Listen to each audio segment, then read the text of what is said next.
오늘날의 기독교는 양쪽으로는 성장하고 겉모양은 화려하게 부흥을 했습니다. 그러나 실제 내용으로 돌이켜보면 부실합니다. 화려하지만 내용이 알차지를 못하고 부실하고 또 능력이 점점 쇠퇴해 가는 것을 느낍니다.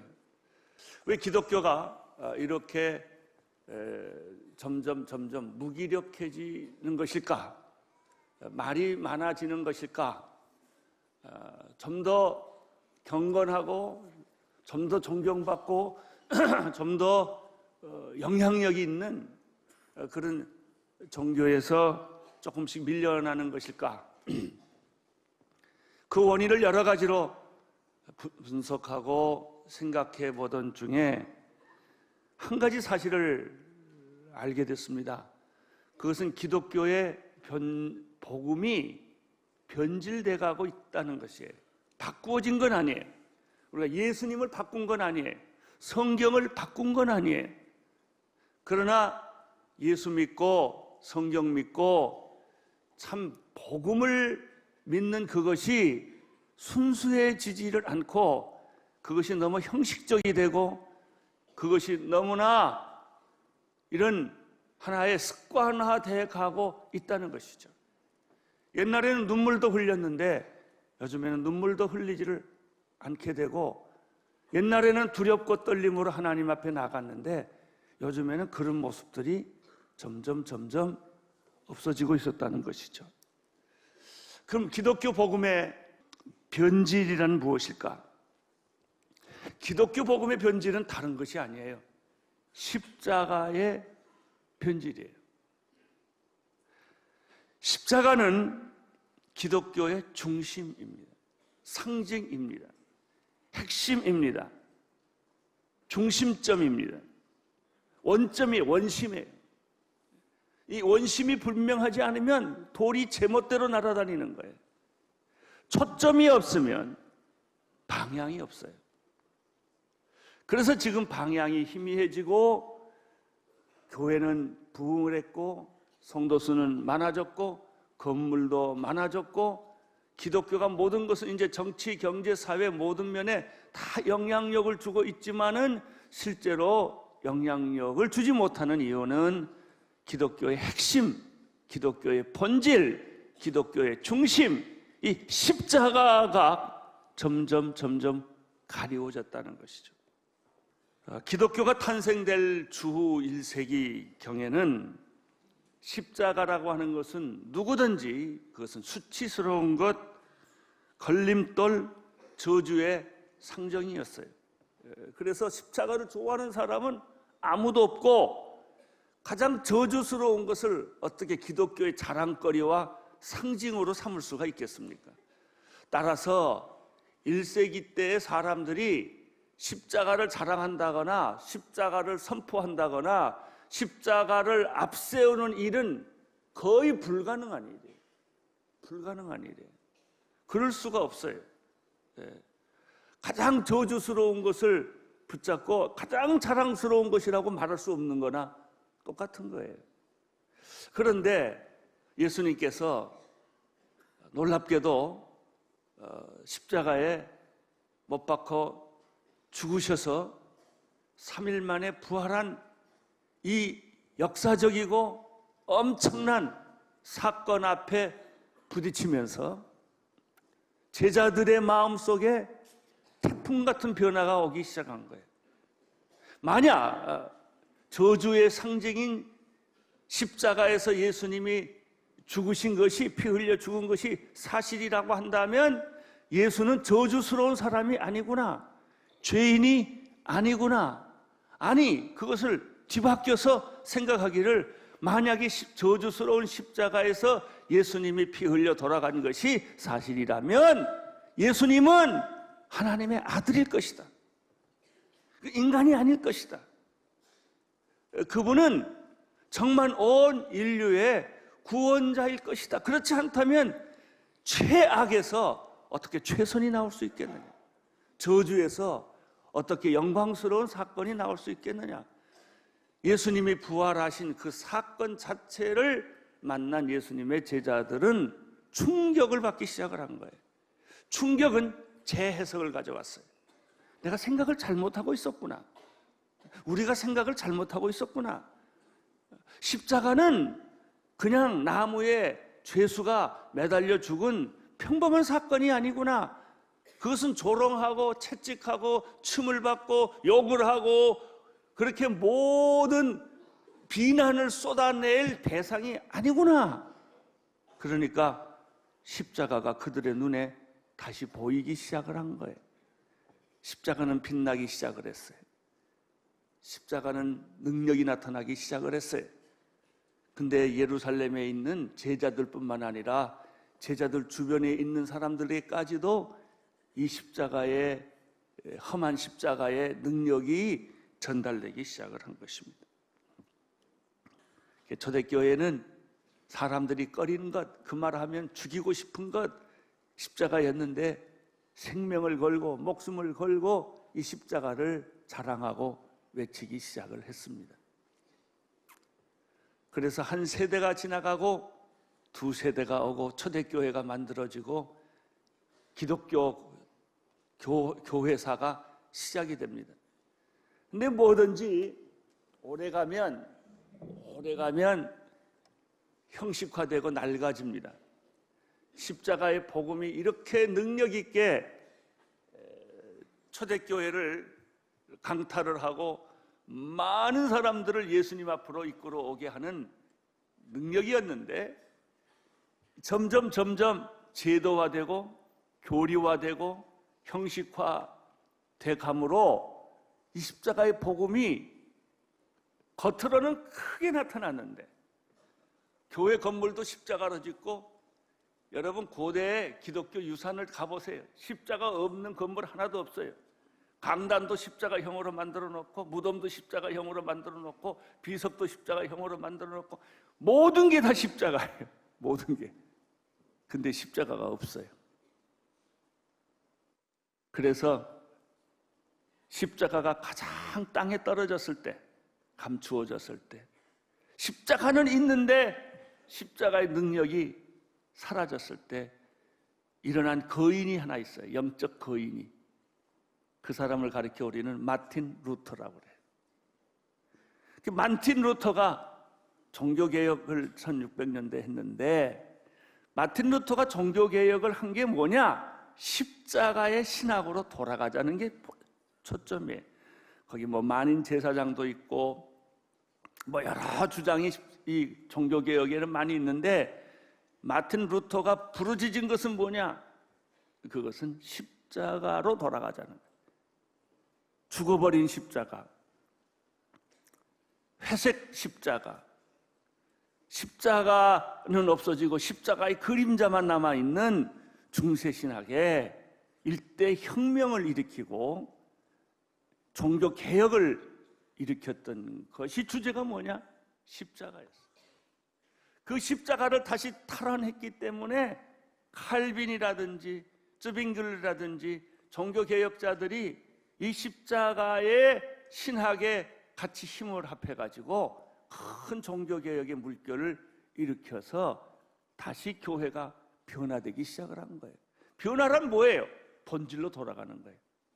초대교회처럼 이제 종교개혁 때처럼 기독과 돌아와야 되는 것은 다른 게 아니에요. 건물 더 짓는 것도 아니고 선교 더 많이 하는 것도 아니고 성령 더 받는 것도 아니에요. 기독교가 지금 해야 되는 것은 십자가로 돌아가는 거예요.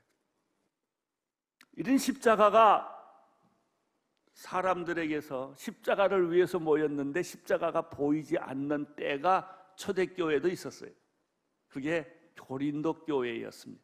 초대 고린도 교회가 십자가라는 문제를 놓고 방황하기 시작했던 때가 있었어요.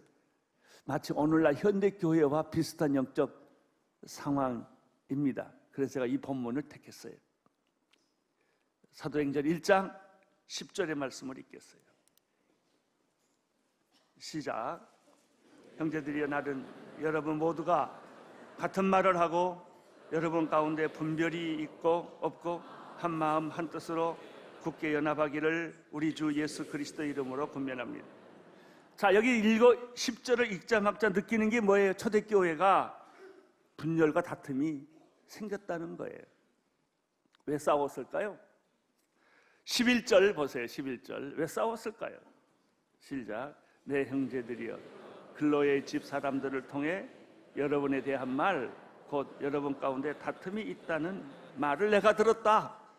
듣자 하니 겉으로는 아주 할렐루야 하면서 뒤에서는 파벌 싸움하고 있구나 하고 있는 거예요. 다툼이 왜 생기느냐? 계파가 달라서 그래요. 계파가 왜 생기느냐? 권력 때문에 그래요. 권력이 없으면 계파 안 만듭니다. 왜 계파를 만드느냐? 이익과 어떤 권력이 있기 때문에 그래요. 12절 읽어보세요. 시작. 내가 말하는 것은 이것입니다. 곧 여러분이 제각기 나는 바울파라, 나는 아볼로파라, 나는 게바파다, 나는 그리스도파라 라고 하는 것입니다. 당을 진 거예요. 여기는 무슨 뭐 한나라당이다, 민주당이다 이런 말은 없는데 그 비슷한 거예요. 결론은 지역, 학벌, 정당, 전공 분야로 사람들이 자기 이해관계에 따라서 뭉치기 시작을 한 거예요. 그래서 인맥을 만듭니다. 나는 바울파다. 나는 바울의 선두주자다. 나는 바나바파다. 나는 베드로파다.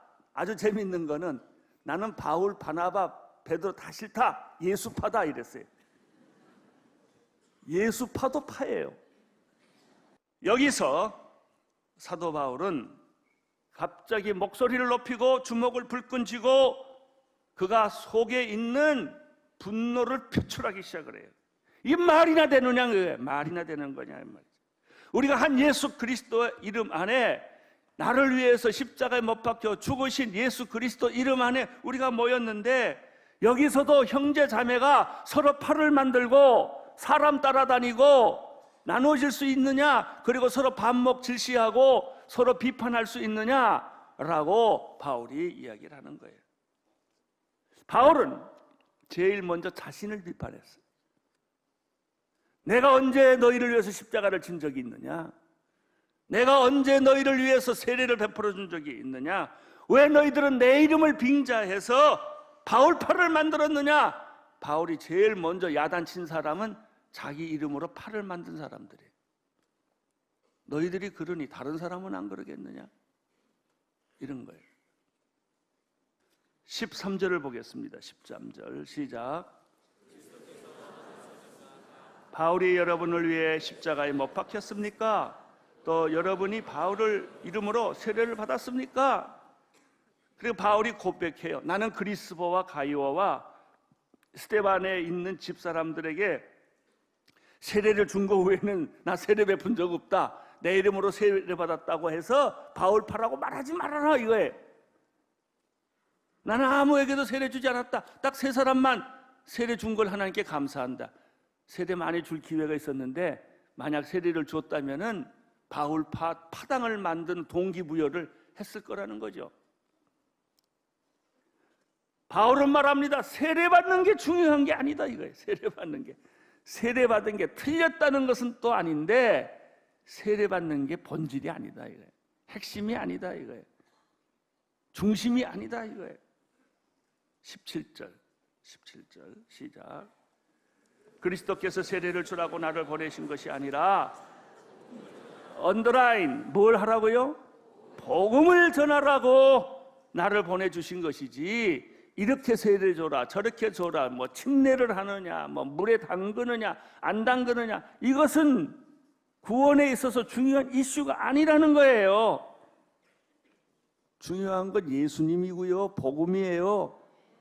복음이 중요한 거예요. 내가 세례를 주라고 보낸 게 아니고 복음을 전하라고 나는 보냄을 받은 거다. 어찌하여 이 기본 정신, 중심, 핵심, 이 본질을 잃어버리느냐. 중요하지 않는 건요, 내가 늘 하는 건 통과시키세요. 다 통과. 그건 안 중요해요. 없어도 살아요. 그러나 예수는 없으면 안 돼요. 복음은 없으면 안 돼요. 우리가 지켜야 할 가치는 십자가예요. 복음이에요. 사랑하는 성도 여러분, 오늘 이것을 생각하세요. 여러분의 기도 속에 십자가가 있는가? 여러분이 오늘 교회에 오셨어요. 어디로 오신 건가? 십자가로 온 것인가? 예수 그리스도의 십자가가 내 삶에 있는가? 예수 그리스도의 십자가가 내 피와 살이 되었는가? 내 노래가 되었는가? 내 비전이 되었는가? 내가 외쳐야 할 메시지가 되었는가? 이거예요. 17절을 다시 보겠습니다. 17절 시작.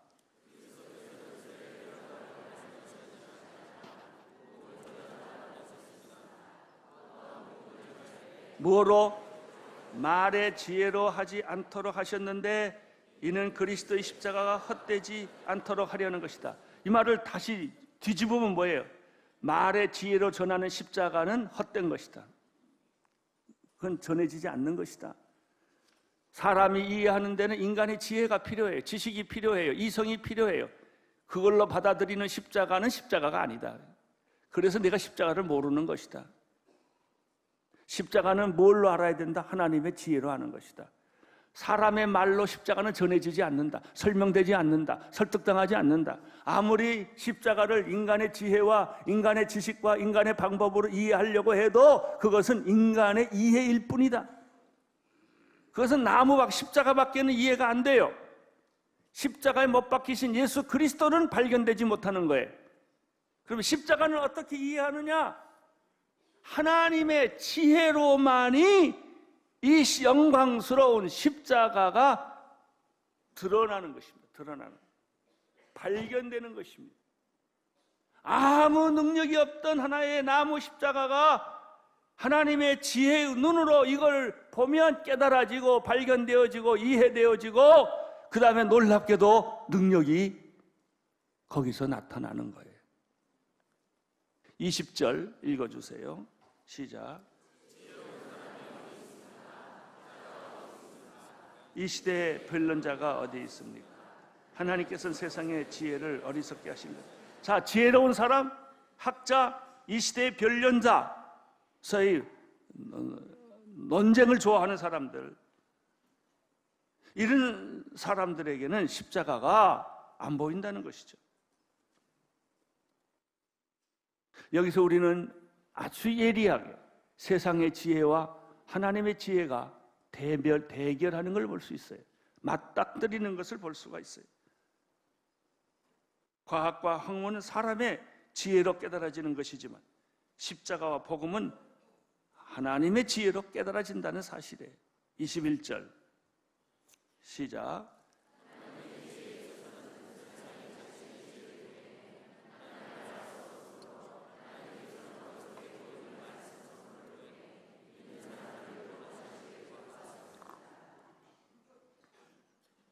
하나님의 지혜는 왜 세상 학문이 없을까요? 알 수 없으니까. 그걸로는 알 수가 없으니까. 그러면 어떻게 아는 거예요? 하나님의 지혜는 어떻게 아는 거예요? 십자가는 어떻게 아는 거예요? 말씀 선포를 통해 알아진다고 그랬어요. 참 하나님도 답답하세요. 좀 멋지게 했으면 좋겠는데, 지성적으로 했으면 좋겠는데, 학문적으로 했으면 좋겠는데, 그거는 아무리 파봐도 모른다는 거예요. 그러니까 좀 약간 나같이 어리숙하게 생긴 사람이 이제 설교를 해가지고 그걸 안 되는 거예요. 성경 공부를 해서 안 되는 거예요. 큐티를 해서 안다는 거, 쉽게 말하면 말씀을 통해서 말씀을 읽다가 십자가의 진리가 개안이 되는 거예요. 여기서 재밌는 단어 하나가 나와요. 십자가란 뭐냐? 십자가에 못 박히신 그리스도라는 뜻이에요. 십자가는 나무예요. 나무. 그냥 십자가는 저주예요.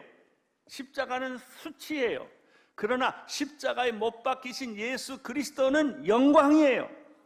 십자가에 못 박히신 십자가는 저주지만은 십자가에 못 박히신 예수 그리스도는 영광이에요. 십자가에 못 박히신 십자가는 부끄러운 것이지만 십자가에 못 박히신 예수 그리스도는 부끄러운 것이 아니라 자랑스러운 거예요. 그럼 우리가 십자가라고 말할 때 그거는 뭐냐면 저주스러운 십자가를 의미하는 것이 아니라 그 십자가에 못 박히신 예수 그리스도를 의미하는 거예요. 그래서 십자가가 자랑스러운 것이고 영광스러운 것이고 놀라운 것입니다. 이 십자가는 따라서 하나님의 능력이고 하나님의 지혜입니다. 22절부터 24절까지 쭉 읽겠습니다. 시작.